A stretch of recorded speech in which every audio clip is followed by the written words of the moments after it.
Hi guys, welcome back to the Curly Reader. Today I'm going to be sharing with you some middle grade graphic novels that I have read recently. A few weeks ago, my kids got invited to a birthday party, and when I asked the mom what kind of gift their child would like, they said that they were into reading and they really like graphic novels. So I went on a graphic novel reading binge to try to figure out a good one that would be appropriate to give to this little girl. And so I read quite a few. In fact, let's see, 1, 2, 3, 4, 5, 6. I have 6 of them that I've just read here within the last week and a half that I thought I would share with you so that, it'll split up my month end wrap up a little bit, if nothing else. So, anyway, let's get into the 6 graphic novels, middle grade graphic novels that I have read just here in the last couple of weeks.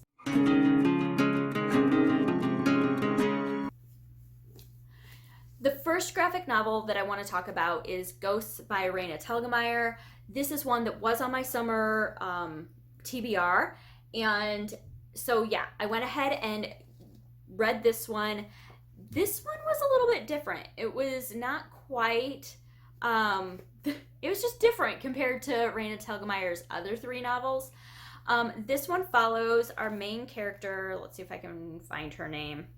Kat. Her sister has cystic fibrosis, and so they moved to a new area because it will be easier for her sister to breathe with that climate in the area. They're in California, and when they moved to this area, there's a lot of rumors about there being a lot of ghosts around and that sort of thing. It is heavily focused on Dia de los Muertos in the Latina culture. And so, there's a lot of discussion about ghosts and what happens in the afterlife, and how they communicate with the living. And breathing is a huge deal in this book, both with the main character, Kat, and her anxiety and just being able to take deep breaths to calm herself down, and her sister as far as breathing with her disease. And so, it was interesting. Not one of my favorite Raina Telgemeier books, but this is my kids' favorite one that they've read. So it just goes to show that what an adult interprets and what a child interprets might not always be the same thing. But it was still good. I appreciated the cultural diversity in this quite a bit, and just getting to learn about a different culture. So I think I ended up giving this one 3 stars. It was good. I didn't see any content in there or anything like that that I felt like would be questionable for my kids. I think if you were really sensitive to talking about ghosts and that sort of thing and believing in ghosts with your kids, then that might be something that you might want to check this out before they read it. But for me, it's something that I would easily let my kids read. Good thing, because they've already read it. So the next one that I have to talk about is Real Friends by Shannon Hale. This is one that I had gotten for my daughter a couple of years ago, I think, for Christmas. We try to give them a book for Christmas every year, and this was the one that she got, I think it was 2 years ago. And this one was really good.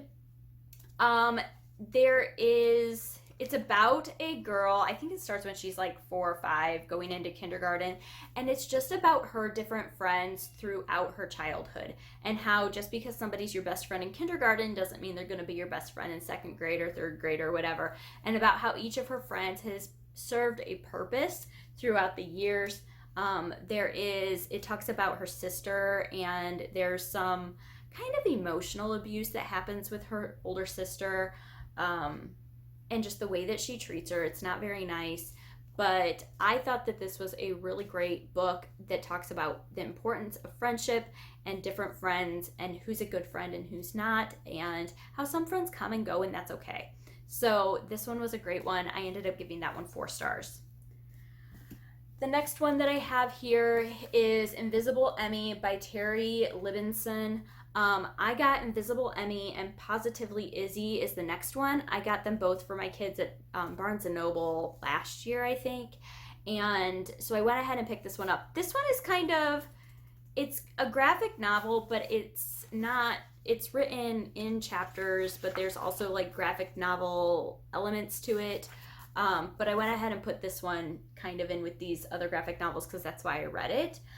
This one I really enjoyed as well. A common theme with a lot of these is just, and I think is with a lot of middle grade graphic novels that are kind of written in this vein, it's just kind of about learning how to survive those middle grade years. And those are really hard on kids. And these books really allow them an avenue to relate to somebody that's going through something similar as them. And this is another one. This is about a little girl, Emmy, who doesn't quite fit in school. She's very, very quiet. She doesn't speak up very much. She's just kind of sits in the back, doesn't want to be noticed. But she really enjoys drawing and she enjoys art.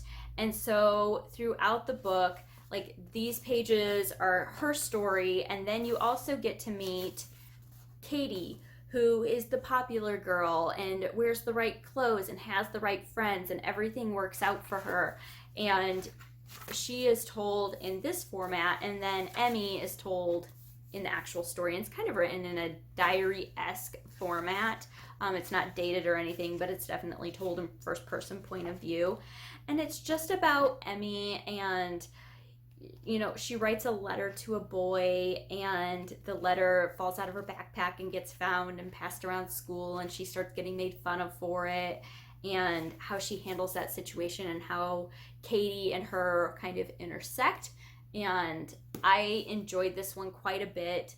I think I ended up giving it 3 stars because it wasn't fantastic, but I thought it was a good one for kids to read. So yeah, that's Invisible Emmy.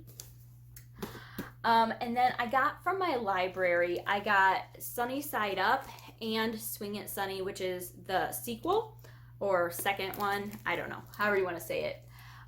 Sunnyside Up, though, ooh, look at that glare. Okay, Sunnyside Up follows our main character, Sunny, who goes to visit her grandpa over the summer. She was supposed to go to a lake and go camping with her family, and instead she gets sent to Florida to hang out with her grandfather in a retirement facility that is pretty much just 55 and older. And so she's really bored. There's not a lot of kids. She finally finds another kid that is a friend that becomes her friend, and he is the son of the maintenance manager. And so there's a lot in here about comics. They start reading comics together. It's set in the 70s, but it's just really good. And the whole premise of this book is that the reason that she got sent to stay with her grandpa is because her parents were trying to deal with her older brother, who's in high school, who was getting into drugs and drinking alcohol and that sort of thing. And they end up sending him away to like a rehabilitation center, and they're trying to deal with him. And so they send her to stay with grandpa so that they can deal with that. And she starts acting out because she feels like she can't talk about what's going on. She misses her older brother. She wants to know what's happening with him. And she just feels like she's trying to keep this secret. And, throughout the book, her grandfather allows her to open up and talk about it and expresses that it's okay to miss him and to be worried about him, and that her parents are trying to do what's best, but they don't know what to do all the time. And I found this one really, really great, especially for kids that are going through a similar circumstance. My daughters thankfully they don't have older siblings that are getting into this kind of stuff, but that's not to say it won't happen in the future. I don't know what the future brings, but I think that, as far as content, obviously there's underage drinking and drugs in this and mention of it, but it's not put in a positive light. It's not like she is trying to be like her brother and, mock him or copy his actions. She sees that what he is doing is wrong as well. And I just thought that this was a very, very powerful book for kids that are going through that. And then we have, after that, Swing It Sunny, which is set in the year following that summer of Sunnyside Up and into the fall. And just that following year, her brother is now at a military academy. He's very, very bitter with his whole family about being there. He is not treating his sister very nice when she does go to visit or calls him, and she just misses him. She misses him being a presence in their home. And so it's just kind of her working through that, and her missing her brother, and her kind of coming to terms with how he's acting out and how that's not the way that he used to be, and him trying to come to grips with, his parents are trying to help him, but he's not appreciating what they're doing to help him. But I thought that this one was really, really great as well, and sent a really, really positive message on how to handle those kinds of circumstances when you are in those middle grade years. So these were absolutely great. I gave these ones 4 stars apiece. Really enjoyed those. And then the last one that I wanted to talk with you about is Roller Girl by Victoria Jameson. Yeah, Jameson. This is a Newbery Honor book, and this was my favorite one out of all of them that I read. I loved this graphic novel. It's a little bit longer for a middle grade graphic novel, but not too bad. And this I just thought was such a good story. This is about our main character, Astrid, whose mother takes her and her best friend to a, what do they call them? Cultural, let's see, where is it? An evening of cultural enlightenment. And so she has this habit, I guess, of taking her to all sorts of different events around town to just kind of expose her to different ideas and different cultures. And so she takes her to a roller derby rink and like a, what do they call them? A game? I don't know. Match? Something like that. Anyway, and so she exposes her daughter to roller derby, and Astrid right away falls in love with it and has decided she wants to do roller derby, and just tells her friend, yeah, we're going to do roller derby camp, and this is what we're going to do this summer, and it's going to be great. And her friend doesn't want to do it. Her friend wants to do dance camp. And Astrid is very offended by the fact that her friend does not want to spend her summer at roller camp with her. And so it's just kind of about her reconciling those feelings about her and her friend having different passions and not spending all their time together, and her friend making other friends at her dance camp, and her really struggling. She really, really struggles with roller skating and just derby in general. And she has no skating experience, and so she goes into the first day of camp and can barely stand up, let alone skate and push people around and that sort of thing. And so she really, really struggles and really works hard. And towards the end of the book, it talks about how being a team, sometimes you have to be the one to make a sacrifice to allow somebody else to shine, and being proud of your friends when they get something, even if you really wanted it. And when they, make those achievements and get those achievements, even if you don't get them and you really wanted them, still being happy for your friends. And, just being supportive of your friends' passions when they don't align with yours necessarily. She decides to go to her friend's ballet recital and invites her to a roller derby event. And, so it was just really, really, really good. The illustrations are great. I just thought that the story throughout this whole thing was fantastic.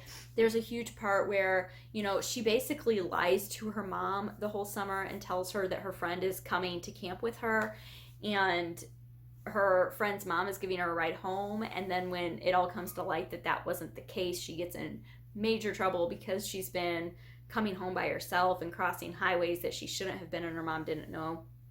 And so when she gets in trouble, she just kind of has a complete meltdown, and her mom just really encourages her to open up and talk to her about what's going on, and she does. And she talks about, how she's so frustrated that her friend is abandoning her, and how she's tried so hard to be good at this sport and she still is not that great at it. And, she really has a bonding moment with her mom, and her mom is very supportive of her and just really encourages her to be herself and to be true to herself, but to also be kind to her friends. And I thought that that was very important to be in here. The parental support and the encouraging the kids to go to their parents when they have a problem and to open up and talk to their parents. I thought that that was very a great point that is made in this book. And so, I thought that it was just fantastic. I will say, as far as kind of things to watch out for with your kids if you're trying to decide if this is something you want your kids to read, there are a couple of mentions in here. Her name is Astrid, and she said at school she gets made fun of and kids call her ass turd. And so that does come up, I think, twice in the book. So as far as like swearing goes, that is in here. It's still something that I wouldn't have an issue with my kids reading, because they know I have taught them that they are not allowed to talk like that. And once again, in this book, it's shown as this is what the naughty kids are doing, not, it's not glorified. And so, and it shows how much it hurts her feelings. And so it's something that I'm okay with my kids reading. But just be aware of that if that's something that you don't want your kids to have access to. So anyway, this was my favorite. I gave this one 5 stars. I really, really enjoyed this. This is one that my kids got from the library, and then they asked if they could purchase it because they really, really loved it. And I'm glad that I read it. And I'm really happy that of all the books that they have gotten and I've bought for them, this is the one that they continue to read over and over, because there are so many good life lessons and encouraging plot points in this book that I think are great for kids. So those are all of the middle grade graphic novels that I read this month.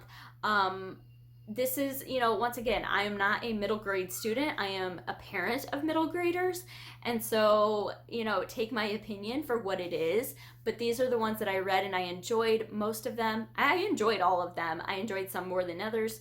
But yeah, so if you have read any of these, or if your kids have read any of these, and you have any opinions about them, please leave some comments down below. I'd love to connect with you on these. If you have questions about any of them, feel free to ask. I would love to chat with you. If you have any middle grade graphic novel recommendations for my kids, they love graphic novels. I think most middle graders nowadays do.